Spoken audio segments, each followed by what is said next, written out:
تو انگریز یہاں انٹر ہوا.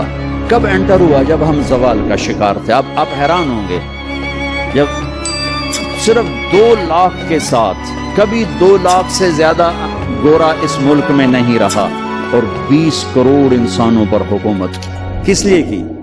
کہ وہ آپس میں لڑ کے مر رہے تھے، آپس میں لڑ کے فنا ہو رہے تھے، اور اجتماعی سوچ ختم ہو گئی تھی، اجتماعیت ختم ہو گئی تھی.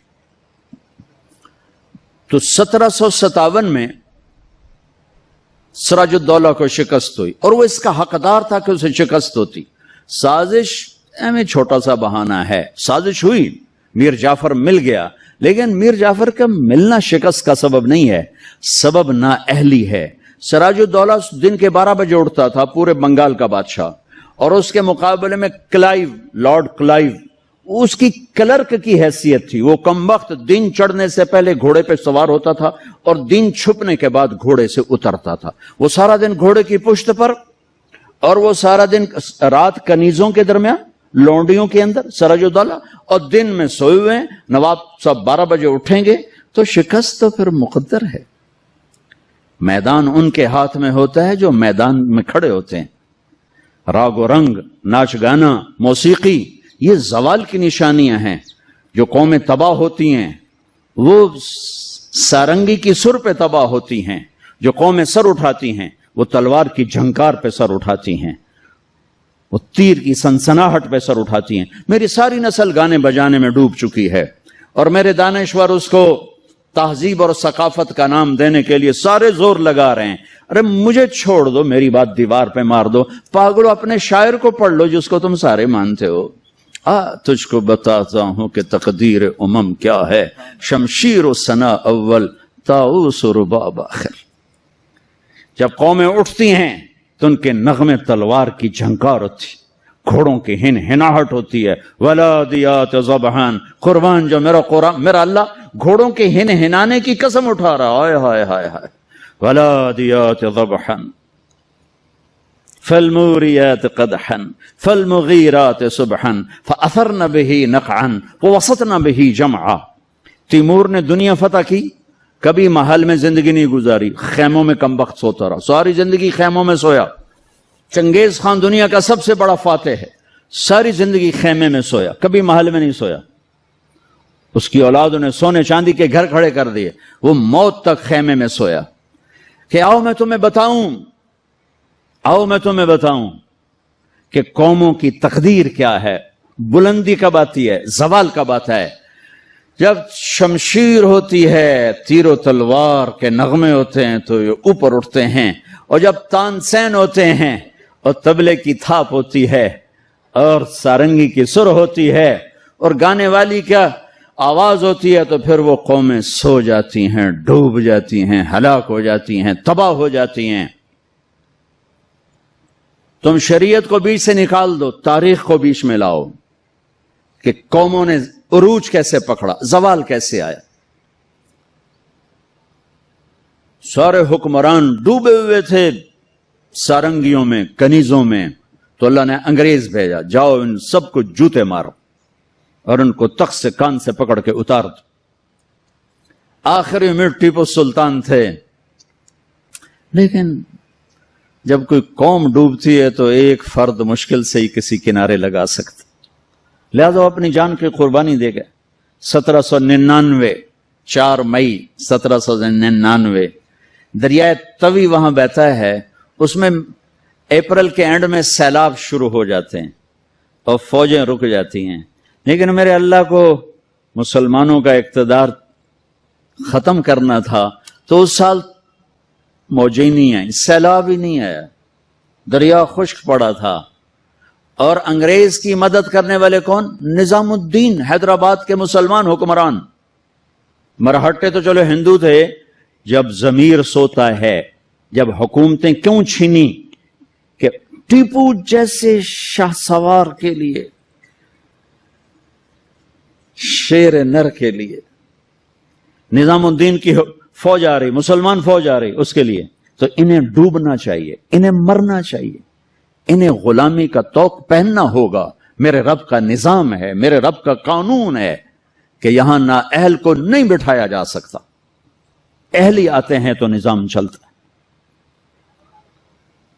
وہاں میر صادق جڑ گیا، ادھر میر جعفر جڑ گیا۔ این جب وہ اگر یہ نہ بھی ہوتا نا تو بھی ہو ہی جانا تھا۔ میر صادق نے کہا بھائی وہ تنخواہ لے لو، فوج انگریز نے حملہ کیا، وہ کہتا آؤ بھائی تنخواہ لے لو، سارے تنخواہ لے لو۔ وہ پتہ نہیں کیسے کرائے کے فوجی تھے، وہ تنخواہ لینے کے لیے دوڑ گئے۔ ٹیپو کھانا کھا رہے تھے، نوالا ہاتھ میں تھا کہ شور پڑا کہ جی قلعے کی دیوار ٹوٹ گئی، فوجیں داخل ہو گئیں، کھایا نے بھی چھوڑ دیا۔ شیر کی ایک دن کی زندگی گیدڑ کی 100 سال کی زندگی سے بہتر ہے۔ انہیں پتا تھا اب کوئی راستہ نہیں ہے، اپنی جان کا نذرانہ دیا تو جنرل ہیرس نے کہا آج ہندوستان ہمارا ہے۔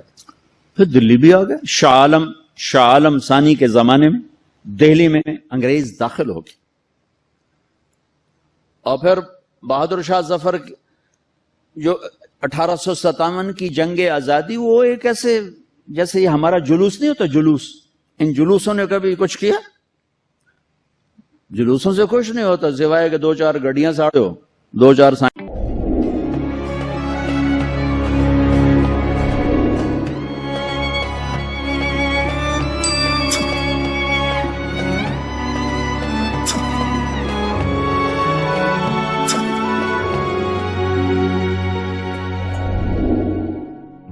سائن بورڈ بند ہو تو جاندے گراہ گراندے بوجب لٹ لو۔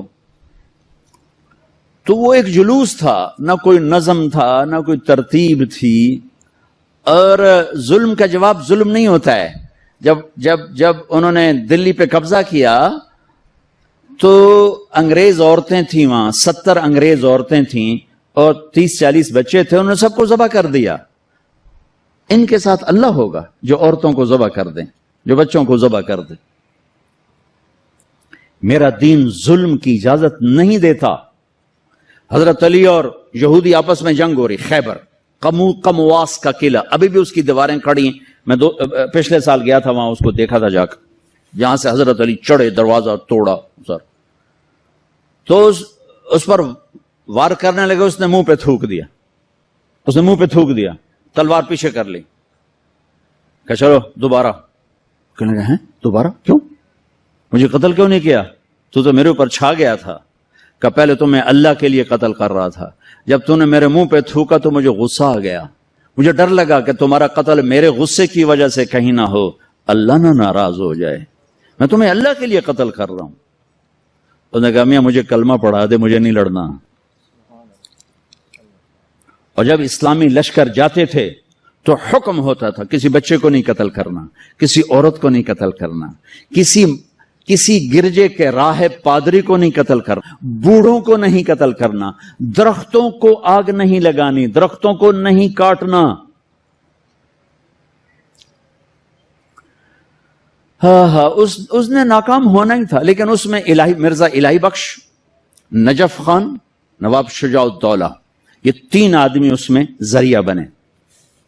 لیکن وہ نہ بھی ذریعہ بنتے تو بھی وہ معاملہ 4 دن بعد پھر ہو جاتا، 4 دن پہلے 4 دن بعد ہوتا، لیکن ان کے ماتھے پر رسوائی کا داغ لگنا تھا، اور ان کی قبروں نے موت تک نحوست دیکھنی تھی، اور ان کی ہڈیوں نے نحوست دیکھنی تھی۔ تو مرزا الہی بخش، نواب شجاع الدولہ اور نجف خان، یہ انگریزوں سے مل کر انہوں نے راستہ بنایا، اور یوں 1857 پر آ کر مکمل زوال ہو گیا۔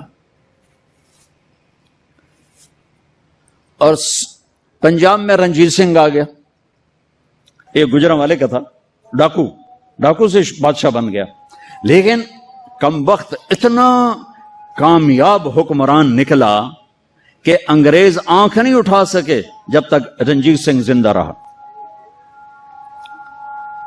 ایک آنکھ ضائع ہو گئی تھی جنگ میں۔ ایک وزیر مسلمان تھا، اسے کہنے لگا تم لوگ کہتے ہو تمہارے قرآن میں ہر چیز کا ذکر ہے، انہ لذکر لک ولقومک، اور ایک اور آیت اس کے فیہ تبیان لکل شیء، آیت نہیں ہے، مضمون ہے، علماء کی بات۔ انہوں نے کہا جی. وہ کہنے لگا میرا نام کہاں ہے, میرا نام قرآن میں کہاں ہے؟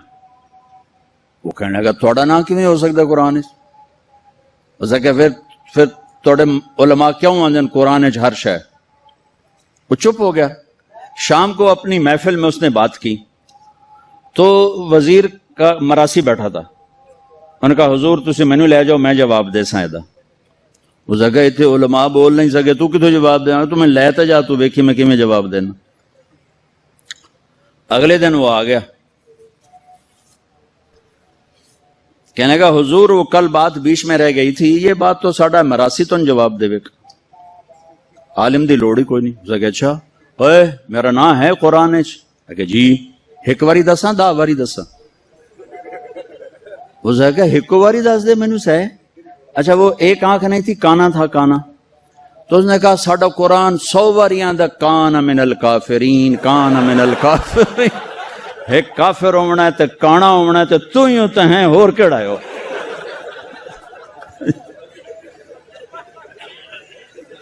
اٹھارہ سو 18 میں اس نے میرا ضلع ملتان فتح کیا.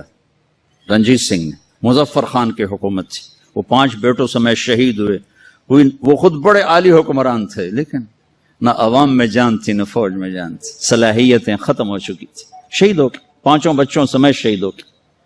پھر اس کمبخت نے وہاں میرے علاقے میں 3 بازار حسن قائم کیے. ایک ملتان میں بنایا طوائفوں کا اڈا, ایک کیروڑ پکا میں بنایا, اور ایک میرے تلمبے شہر میں آیا. اور وہاں اس نے کوئی 1 مہینہ قیام کیا, چونکہ بہت خوبصورت جگہ تھی. دریائے راوی اس کو ہٹ کرتا ہوا گزرتا تھا اور کھجوروں کے باغ تھے بڑے زبردست. ایک بازار حسن اس نے وہاں بنایا. پچھلے کوئی 8 سال سے میں نے وہاں جانا شروع کیا, ملنا شروع کیا. وہ بازار حسن اب ختم ہو چکا ہے. چند بچیاں رہ گئی ہیں جو مجھے پیغام دیتی ہیں ساڑی شادی کرا دیو, اسی توبہ کرنی ہے. ختم ہو. کوئی فتوے نہیں دیے, ان کو محبت, ان کو بیٹیاں کہا, ان کے سر پہ ہاتھ رکھے. ابھی بھی 2 کو میں نے بھیجا ہوا ہے عمرے کے لیے اپنے اسی بازار حسن سے. انہوں نے مجھے وہاں سے فون کر کے رو رو کے ان کا برا حال, وہ مجھے دعائیں دے رہی ہیں. کیا ستا کدی رب دا نا ہی نہ ہی سنیا, تو سانو رب دا گھر بھی کھا چھڑیا. تب چند ایک وہ بیچاری روتی ہیں کہ ساڈے کول ہور پیشہ کوئی نہیں تھا, عزت دیون واسطے تیار کوئی نہیں. میں تو جب سے طوائفوں سے ملا ہوں مجھے طوائفیں مظلوم نظر آئی ہیں اور انہیں نچانے والے ظالم نظر آئے ہیں. ان کے جسموں سے کھیلنے والے درندے ہیں, انہیں گھنگرو پہنا کے نچانے والے بھیڑی اور درندہ نما انسان ہیں. وہ تو مظلومیت کی ایک عجیب داستان ہے. کون عورت ہے جو روزانہ کسی کے لیے تیار ہو؟ کس عورت کی فطرت ہے کہ وہ ہزاروں ہوسناک نظروں کے سامنے ناچے اور گھنگرو باندھے؟ وہ سٹیج پر ان کا گھنگرو چھنکتا ہے اور تنہائی میں ان کی آنکھیں چھلکتی. کہ میرے دیس کے مالداروں کا ظلم ہے کہ وہ انہیں نچانے کے لیے تو تیار ہیں, انہیں چادر پہنانے کے لیے تیار نہیں ہیں. میں زمینداروں کا بیٹا ہوں, میں نے سب اپنی آنکھوں سے دیکھا.